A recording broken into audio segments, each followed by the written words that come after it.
الصلاة والسلام عليك يا حبيب الله الصلاة والسلام عليك يا رحمة للعالمين الصلاة والسلام عليك يا شفيع المذنبين الصلاة والسلام عليك يا سيدي يا رسول الله وعلى آلك وصحابك يا حبیب اللہ۔ حضرات محترم، جو نظم قرآنی آپ حضرات کے سامنے تلاوت کی گئی، اس سے اوپر والی آیات میں حضرت سیدنا موسیٰ علیہ السلام اور فرعونیوں کا ذکر ہے۔ جناب موسیٰ علیہ السلام نے ایک عرصے تک تبلیغ کی،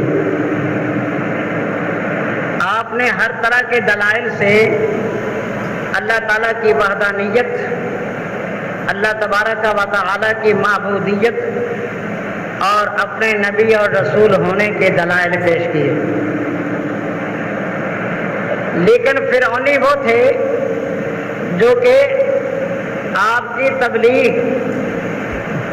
اور آپ کے شب و روز کے پیغامات کے پہنچانے کو جو اللہ تعالیٰ کی طرف سے تھے مانتے نہیں تھے۔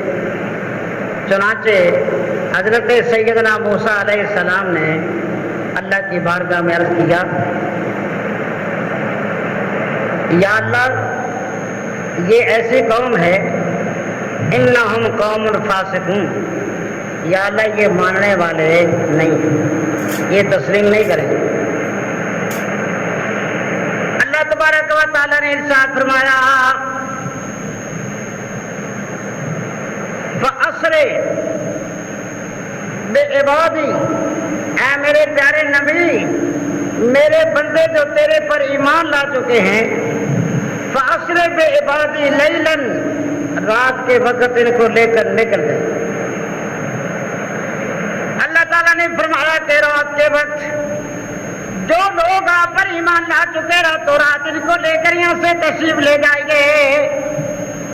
اور یہ بھی فرما دیا فَإِنَّكُمْ مُتَّبَعُونَ، تمہارا پیچھا بھی کیا جائے گا۔ فَإِنَّكُمْ مُتَّبَعُونَ، اے میرے پیارے ذرا تشریف کو لے جائیے، لیکن خیال رکھیے پیچھے آپ کے آنے والے کچھ آئیں گے۔ حضرت موسیٰ علیہ السلام نے بنی اسرائیل کو فرمایا بھائی تیاری کر لو، چلو نکلو یہاں سے، مصر سے چلیں، اللہ کو حکم ہے۔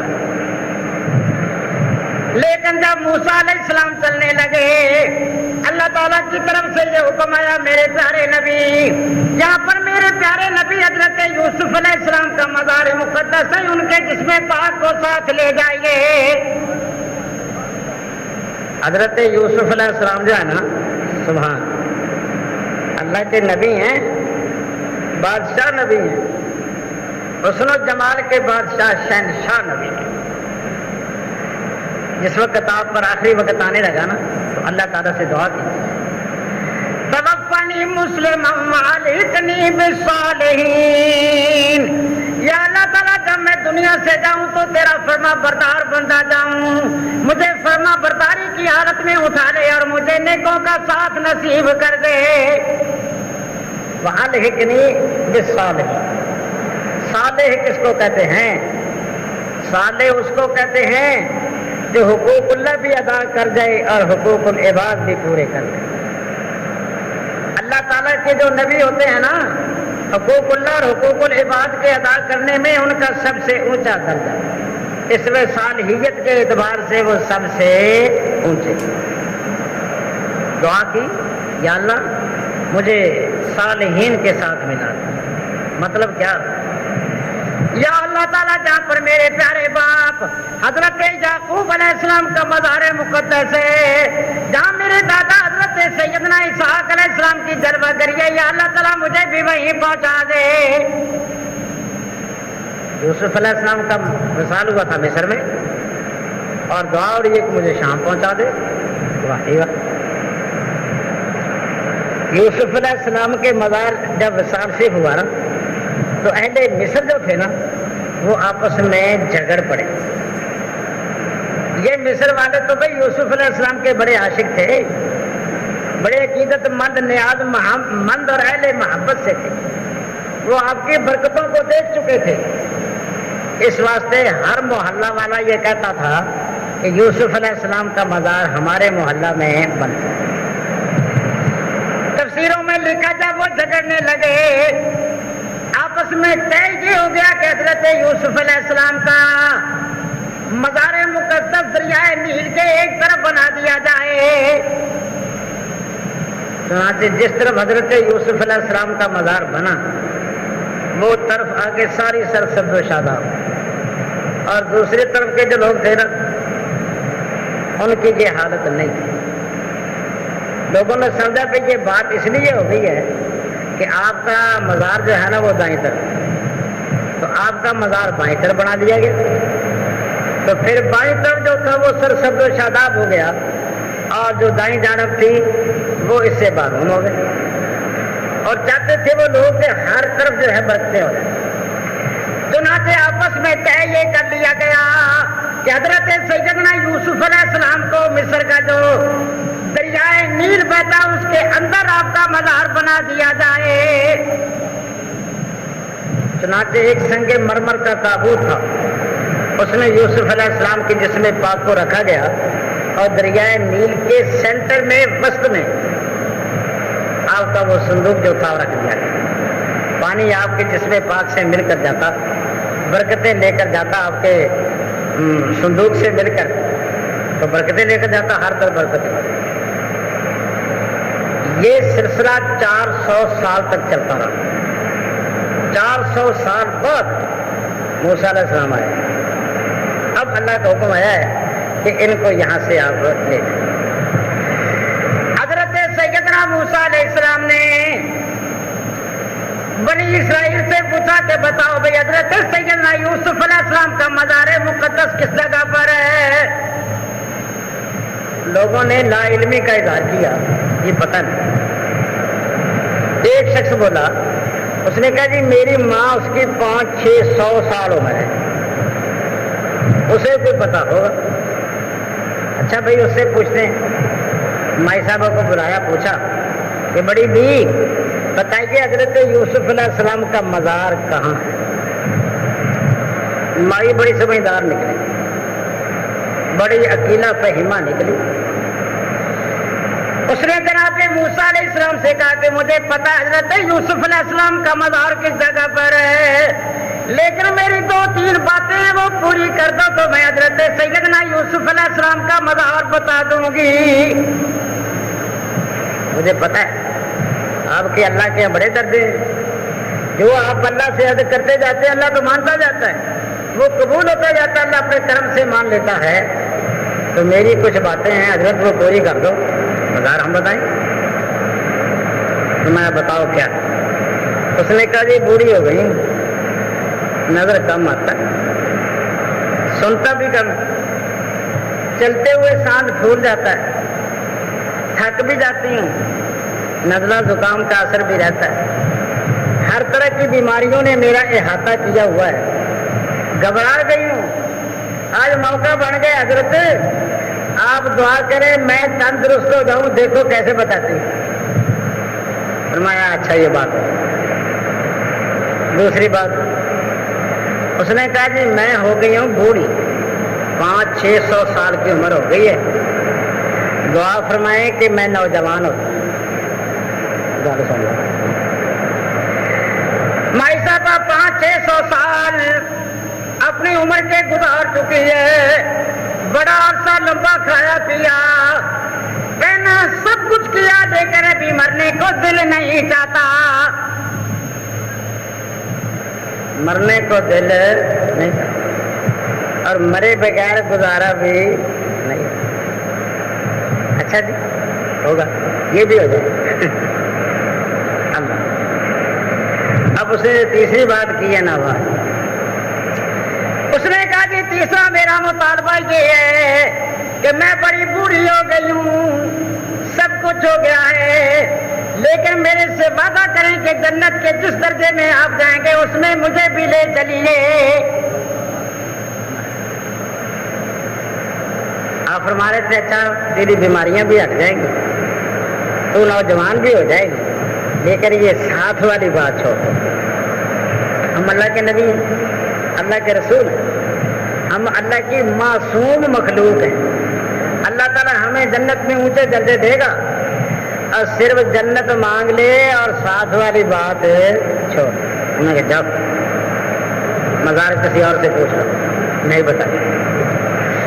اللہ تبارک و تعالیٰ نے موسیٰ علیہ السلام کو فرمایا میرے پیارے نبی آپ ان سے وعدہ کر لیجیے، ہمیں آپ کے وعدے کو پورا کر دیں گے۔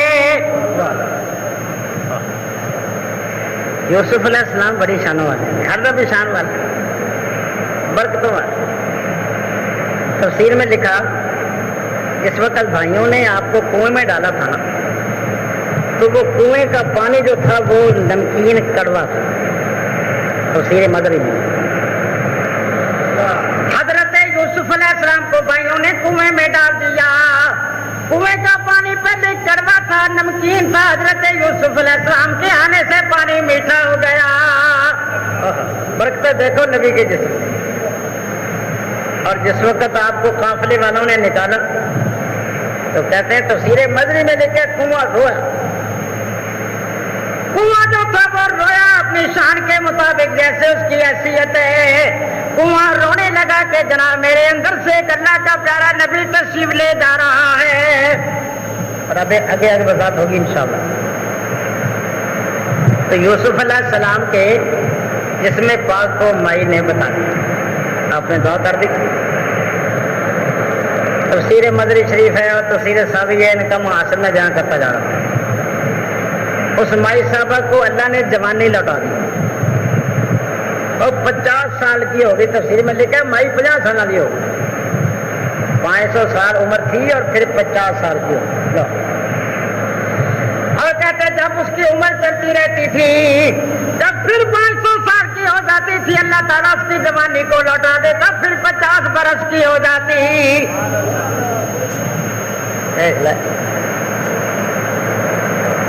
یہاں تک کہ 2-3 مرتبہ ایسا ہوا نا، تو تفسیروں میں لکھا ہے کہ اس مائی صاحبہ کی عمر 1600 سال کی ہوئی۔ وہ کتنی مرتبہ بوڑھی ہوگی، کتنی مرتبہ جوان ہوگی۔ کہتے نبی کی دعا سے ہوتا ہے کچھ نہیں، یہ تو سب کچھ ہو رہا ہے، یہ تو سب کچھ ہو رہا ہے۔ اللہ اکبر۔ جناب موسیٰ علیہ السلام وہ سنگ مرمر کا تابوت نکالنے کے لیے دریا کے اندر تشریف لے گئے، اور بنی اسرائیل سے آپ نے فرمایا تھا کہ جس وقت چاند طلوع کرے گا نا اس وقت چلے گا۔ پرانے دور میں یوں ہی ہوتا تھا، بھائی چاند نکلے گا تو چلیں گے۔ شہروں کے رہنے والے، دیہاتوں کے رہنے والے بھی یوں ہی سفر کرتے تھے۔ اس وقت نہ سڑکیں ہوتی تھی نہ کچھ، نہ بس وہ چاند نکلے، کوئی چاندنا ہو، راستہ نظر آئے۔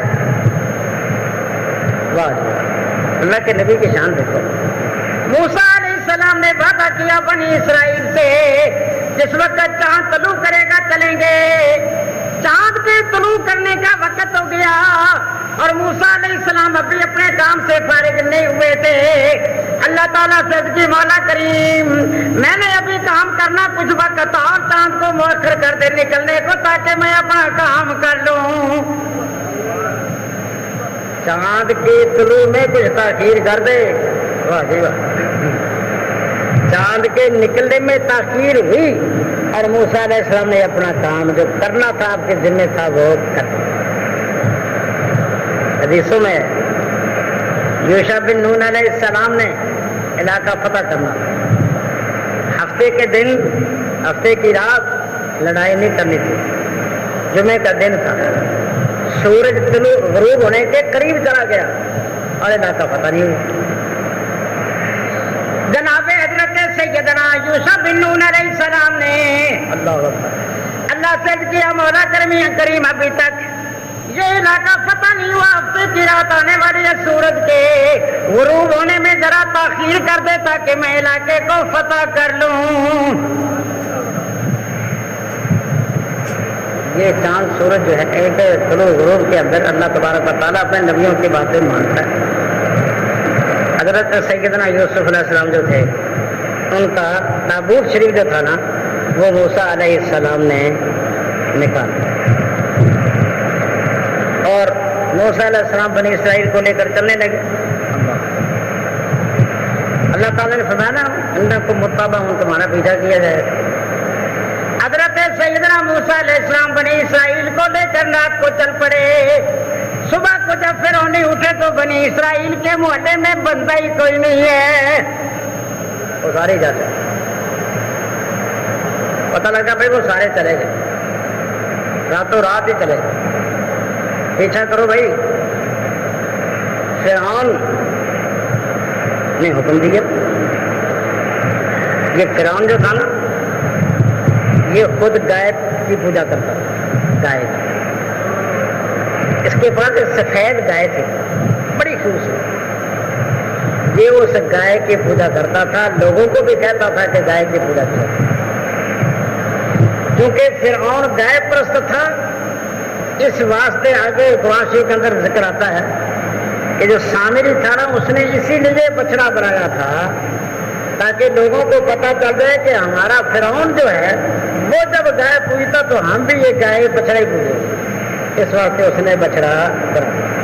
تو خیر حضرت سیدنا موسیٰ علیہ السلام چلے گئے. فرعون جو تھا اس نے لشکر اکٹھا کیا 7 لاکھ کا لشکر. فرعون اتنے بندے لے کر چل اللہ.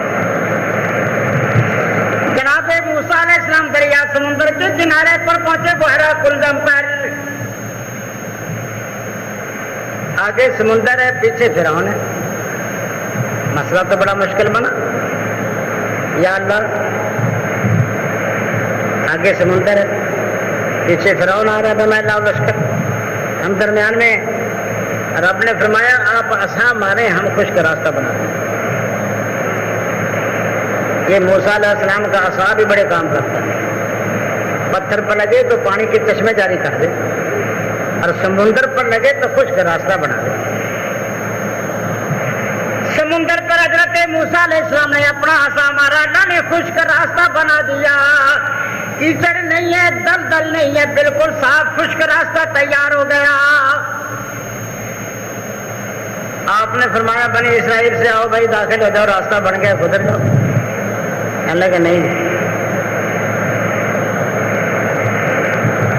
شریکے دے پکے سی ویسے مر جانا مقصود ہے لیکن شریکا دے مگر لگ گئے نا دریا تو نہیں لگا. یا اللہ یہ تو نہیں گزرتے کہتے راستے 12 ہونے چاہیے. اللہ تعالیٰ نے فرمایا میرے پیارے نبی ہم 12 راستے بنا. چلو 12 جگہ پر عصا. حضرت موسیٰ علیہ السلام نے 12 جگہ پر عصا مارا. اللہ نے 12 خشک راستے تیار کر دیے. چلو بھائی کہنے لگے نہیں جی ایک بات ابھی رہ گئی ہے وہ بھی ہو جائے تو جا کے جاؤ.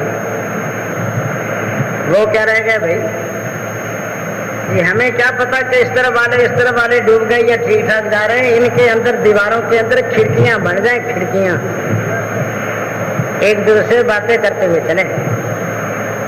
اللہ تعالیٰ نے فرمایا ہمیں یہ بھی ہونا. دیواریں کھڑی ہیں پانی کی ان کے اندر کھڑکیاں تیار ہو گئی. آپ نے ساتھ میں آپ تم داخل ہو جاؤ. بنی اسرائیل جو تھے آپ وہ داخل ہو گئے اور ایک دوسرے سے باتیں کرتے ہوئے جا رہے ہیں. ادھر والے سے بات ہو رہی ہے ادھر والے سے بات ہو رہی ہے اور کیا پار نکل گئے. ادھر سے فرعون بھی آ گیا. اللہ تعالیٰ نے موسیٰ علیہ السلام کو فرمایا کہ وَاتْرُكِ الْبَحْرَ رَهْوًا یہ سمندر کو کھلا ہی چھوڑو. جیسے اس کے اندر خشک راستے ہیں نا وہ خشک راستے بنے رہنے دیں. آپ عصا مار کر ایسا نہ ہو کہ پانی جاری کر دے اور یہ راستے ختم ہو جائیں. ایسا نہیں. آج وقت آ گیا کہ انہم جندم مغرقون. آج یہ سارے کا سارا لشکر جو ہے اس کو غرق کر دیا. موسیٰ علیہ السلام پہاڑ نکل گئے. ماننے والے بنی اسرائیل بھی پہاڑ نکل گئے. راستے 12 موجود ہیں وہ ابھی تک بند نہیں ہوئے. سمندر کا پانی جاری نہیں ہوا. فرعون بھی آ گیا لشکر بھی آ گیا. جب لشکر آ گیا تو فرعون کا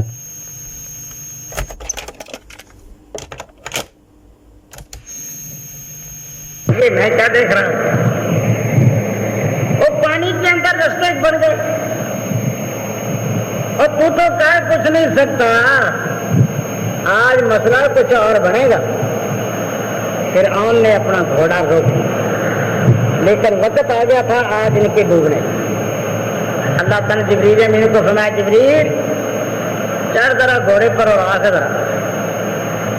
حضرت سیدنا جبریل علیہ السلام گھوڑے پر چڑھ کر فرعون کے گھوڑے کے پاس سے نکل کر آگے رستے میں داخل ہو گئے۔ الجنس جمیل الجنس، جنس کی طرف اعلان کرتی ہے۔ گھوڑے نے جب گھوڑے کو دیکھا تو وہ بھی پیچھے چل پڑا۔ فرعون نے روکنے کی کوشش کی لیکن گھوڑا بے قابو ہو۔ اب جب بے قابو ہو گیا تو گھوڑا دریا میں داخل ہو گیا، سمندر میں۔ تو جب فرعون ان کا بادشاہ تھا، رب تھا معاذ اللہ ان کا، جب اس کا گھوڑا داخل ہوا تو باقی تو ہونے ہی تھے، باقی تو ہونے ہی تھے نا۔ وہ سارے کے سارے جتنے فرعونی تھے نا وہ سب اندر داخل ہو گئے۔ جس وقت وہ سارے اندر داخل ہو گئے اللہ تعالیٰ نے سمندر کو جاری کر دیا۔ 7 لاکھ فرعونیوں کا لشکر تھا، بمائے فرعون کے وہ سارے ڈوب گئے۔ نبی کا ساتھ جو ہوتا ہے نا یہ نجات بخش ہوتا ہے، نبی کا ساتھ نجات بخش ہوتا ہے۔ بات میں کرنے لگا ہوں اللہ کے فضل سے اور آپ سمجھیں گے۔ حضرت نوح علیہ السلام کشتی میں سوار، اور جو آدمی آپ کے ساتھ کشتی میں سوار تھے یا جو جانور آپ کے ساتھ کشتی میں سوار تھے وہ سارے کے سارے بچے یا نہیں؟ سب بچے۔ اور جتنے وہ تھے آپ کو نہ مارنے والے، نبی کا ساتھ نہ اختیار کرنے والے، وہ سارے کے سارے ڈوبے اور غرق ہو۔ سمجھے؟ پتہ یہ لگا کہ نبی کا ساتھ اگر کسی انسان کو یا جانور کو بھی نصیب ہو جائے وہ عذاب سے نجات پا جاتے ہیں، اور جن کو نبی کا ساتھ نصیب نہیں ہوتا وہ سارے ہلاک ہو جاتے ہیں۔ اب ایک اور بات سنیے، فرعونیوں پر مصر میں عذاب نہیں آیا، کیوں نہیں آیا؟ اس واسطے کہ مصر میں حضرت یوسف علیہ السلام کا جسم موجود ہے، تابوت کے اندر حضرت سیدنا اور یوسف علیہ السلام کا جسم شریف بابرکت موجود ہے۔ قرآن پڑھ لیجئے، تاریخ پڑھ لیجئے، جن قوموں پر عذاب آیا ہے اللہ تعالیٰ نے نبیوں کو پہلے وہاں سے نکال لیا، اس کے بعد قوموں پر عذاب آیا۔ پتہ چلا کہ نبی کے ہوتے ہوئے اللہ والوں کے ہوتے ہوئے عذاب نہیں آیا کرتے۔ اللہ پہلے اللہ تعالیٰ نے حضرت یوسف علیہ السلام کے جسم مبارک کو وہاں سے نکالنے کا انتظام کر لیا اور پھر مصریوں پر عذاب آیا۔ یہاں ایک اور بات بھی سنیں، لوگ اللہ تعالیٰ کی حکمت غامضہ اور حکمت کاملہ کی طرف دھیان نہیں کرتے، ہم لوگ کرتے نہیں۔ ہوتا وہی ہے جو وہ کرنا چاہے۔ انسان اپنے سینہ زوری سے پتہ نہیں منہ زوری سے کیا کچھ کرتا ہے، لیکن اس کے کرنے کی کیا بات ہے، وہاں تو وہی ہے جو رب کرتا ہے۔ دیکھو موسیٰ علیہ السلام کے جب پیدا ہونے کا وقت ہے تو فرعون نے بچے قتل کروائے یا نہیں؟ بچے قتل کروائے، بچیوں کو زندہ رہنے دیا۔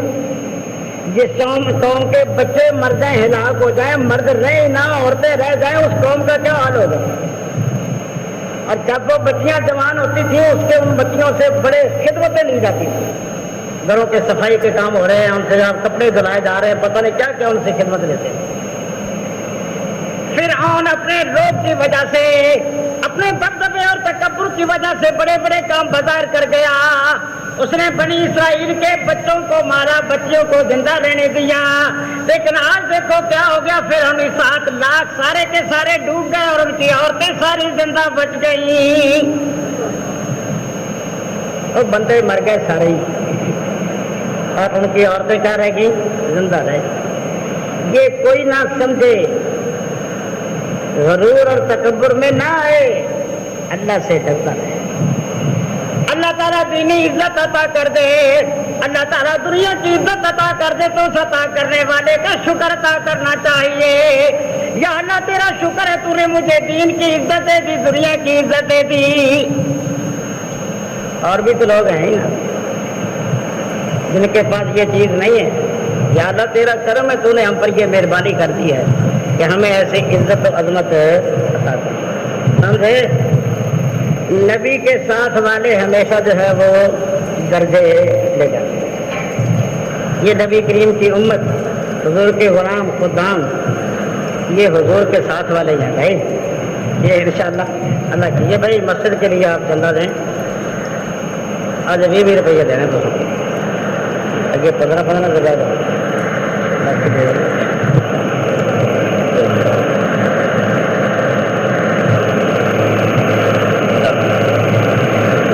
اچھا جی۔ تو بات یہ ہو رہی ہے کہ اللہ تبارک و تعالیٰ کی حکمت غامضہ جو ہے نا اس پر انسان کو یقین رکھنا چاہیے، اور نبی کا جتنا ساتھ، جتنا قرب نصیب ہوگا اتنی عظمت بھی زیادہ ہوگا۔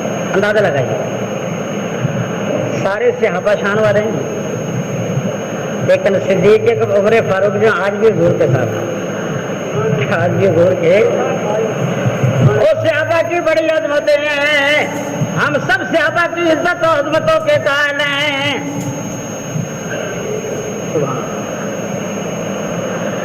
صحابہ سے تقدیر والوں کے صدقے، یہ صحابہ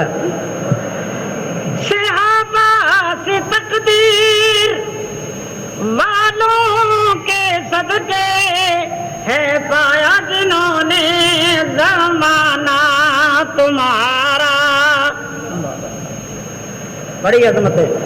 اور صدیق و فاروق جو آج بھی حضور نے ان کو اپنے دامن کرم میں لیا ہوا ہے، اپنے دامن رحمت میں اپنے ساتھ لٹایا ہوا ہے، ان کی کیا اللہ اندازہ لگا لیجیے۔ جو ساری تاریخ پڑھ کے دیکھ لیجیے، نبیوں کے ساتھ والے جو ہیں وہ ہمیشہ کامیاب ہیں، اور جو غیر کو ڈوبے جن پر اللہ کا ڈر ہے اللہ تعالیٰ ان کے متعلق فرماتا ہے۔ رحمت چل پھر کے دیکھو، چلو پھرو، سیر کرو۔ فانظروا کیف کان عاقبۃ المکذبین۔ اللہ فرماتا زمین پر سفر کر کے دیکھو، ان مقامات پر بھی جا کے دیکھو کہ اللہ کے نبیوں کی تکذیب کرنے والوں کا اثر کیا ہوا۔ جا کے ان زمینوں پر، ان مقامات پر کر جا کے دیکھو، خدا کا غضب برستا ہے اور تم اس سے عبرت حاصل کرو۔ سے پتہ چلا کہ جناب ان لوگوں کے مقامات پر جانا جن لوگوں پر عذاب آئے تھے، یہ عبرت حاصل کرنے کے لیے جانا درست ہے۔ ان مقامات پر جانا جہاں اللہ کے ولی اور نبی ہیں تاکہ ہمیں رحمتیں حاصل ہوں، یہ بھی درست ہے۔ اگر وہ درست ہے تو یہ بھی درست ہے۔ جاؤ اللہ کے ولیوں، اللہ والوں کے مزارات پر جاؤ اور اللہ تعالیٰ کی رحمتوں کا نزول دیکھو کہ وہاں اللہ تعالیٰ کی رحمتیں کیسے نازل ہوتی ہیں۔ اور دنیا کے مزارات پر جا کر کیسے خدا کو یاد کرتے ہیں، کیسی کیفیتیں طاری ہو جاتی ہیں، کیسے وجد طاری ہوتے ہیں۔ اگر ان ولیوں اور نبیوں کے مزارات پر جانے کی بڑی برکت ہے تو جو رسول اللہ کے مزار پر جائے اس کو کیا برکت حاصل ہوگی۔ سرکار کی بڑی عظمتیں ہیں، بڑی شانیں ہیں، بڑا مقام ہے نبی کریم صلی اللہ علیہ وبارک وسلم۔ لو صاحب تو عرض کر رہا ہوں کہ فرعون نے بچے قتل کیے، بچیوں کو چھوڑا، اور آج 7 لاکھ فرعونی بیک وقت دو فرعون بھی دو۔ اللہ فرماتا ہے کتنے باغات، کم میں جنات، کتنے جنات باغات، وہ عیون، اور کتنے چشمے، وہ زروع، اور کھیتیاں، اور کتنے مقام تھے جو عزت و عظمت والے تھے بظاہر، جہاں وہ بیٹھ کر اپنی محفلیں جمایا کرتے تھے، وہ سارے کے سارے بنی اسرائیل۔ وہ بڑے بڑے باغات، رنگا رنگ کے باغات، علیحدہ علیحدہ ثمرات کے باغات، 12 مہینے علیحدہ علیحدہ، ہر مہینے میں ہر موسم میں 2 باغات پھل دیتے تھے۔ آج وہ فرعونیوں کے قبضے میں نہیں آئے بلکہ آ گئے بنی اسرائیل کے قبضے میں۔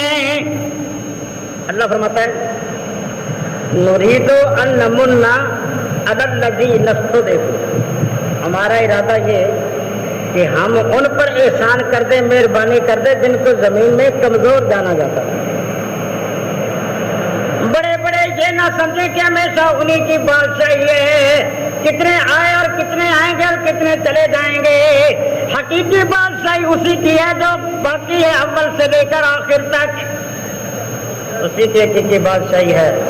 وہی عزتوں والا ہے، جس کو چاہے بادشاہی دے دے، جس کو چاہے فقیری دے دے، جس کو چاہے عزت عطا کر دے، جس کو چاہے ذلت عطا کر دے۔ انسان کو ہمیشہ اللہ کی بارگاہ میں عاجزی، تواضع، انکساری کے ساتھ پیش آنا چاہیے۔ یہ بندے کی شان کے لائق ہے۔ اور ساری بڑائیاں جو ہیں اللہ اکبر ہے، سب سے بڑا تو وہی ہے، اس سے بڑا تو کوئی نہیں۔ الکبریاء اور ردائی، اللہ فرماتا ہے بڑائی تو میری طرف ہے، بڑائی تو میرے لیے ہے، باقیوں کے لیے بڑائی نہیں۔ ہاں جس کو وہ بڑائی دے دے بھائی وہ بڑا ہے، اس کی بڑائی کو مانو۔ تو یہ سارے کے سارے دودھ اور باغات اور چشمے اور کھیتیاں اور بڑے بڑے محلات، یہ سارے کے سارے اللہ نے بنی اسرائیل کو دے۔ اب ذرا آگے سنو جو میں نے الفاظ پڑھے۔ اللہ فرماتا فما بکت علیہ السماء والارض، فما بکت علیہم السماء والارض، ان پر نہ آسمان رویا اور نہ زمین رویا۔ اللہ فرماتا نہ ان پر آسمان رویا اور نہ زمین رویا۔ حدیث پاک کے اندر موجود ہے آسمان کے اندر دروازے، مومن کامل کا ایک دروازہ جس سے رزق آتا ہے، اور ایک دروازہ وہ ہے جس سے اس کے عمل اوپر جاتا ہے۔ اور مومن کامل کے لیے زمین ہے جہاں وہ بیٹھ کر اللہ اللہ کرتا ہے، اللہ کو یاد کرتا ہے۔ جب کسی مومن کا دنیا سے انتقال ہوتا ہے، وہ دروازے بند ہو جاتے ہیں، وہ روتے ہیں کہ یا اللہ تیرے بندے کے رزق یہاں سے نافذ ہوتا تھا، تیرا بندہ چل بسا، یہاں سے تیرے بندے کے نیک اعمال اوپر آیا کرتے تھے۔ زمین بھی روتی ہے یا اللہ تیرا بندہ میرے اوپر بیٹھ کر تیری یاد میں مصروف رہا کرتا تھا، آج وہ بندہ میرے پر موجود نہیں ہے۔ دیکھو دیسما موجود ہے، آسمان سے رزق آتا ہے، آسمان سے۔ قرآن میں اللہ کیا فرماتا ہے؟ اللہ تعالیٰ فرماتا ہے وَفِي السَّمَاءِ رِزْقُكُمْ وَمَا تُوعَدُونَ، آسمانوں میں تمہارا رزق ہے، اور جس کا وعدہ تم سے کیا گیا، جنت کا وعدہ کیا گیا، وہ بھی آسمانوں میں ہے۔ آسمان سے رزق ہوتا ہے، یہ بارش اوپر سے آ رہی ہے۔ اگر یہ بارش بند ہو جائے تو زمین کے نیچے کا پانی یہ بھی نیچے چلا جاتا ہے۔ یہ ہمارے ٹیوب ویل اور یہ ہمارے کنویں، ان سے پانی نصیب نہیں ہوتا اوپر سے۔ اور پھر سما رزقکم وما توعدون، اور جس کا تم سے وعدہ کیا گیا جنت کا، وہ بھی آسمانوں میں ہی ہے۔ 7 آسمانوں کے اوپر سدرۃ المنتہا ہے، اور سدرۃ المنتہا جو ہے نا، یہ 7 آسمانوں کے اوپر ہے۔ یہ حضرت سیدنا جبرائیل علیہ السلام کے رہنے کی جگہ ہے۔ یہ جبرائیل علیہ السلام کا بنگلہ ہے، صدر مقام ہے جبرائیل کا۔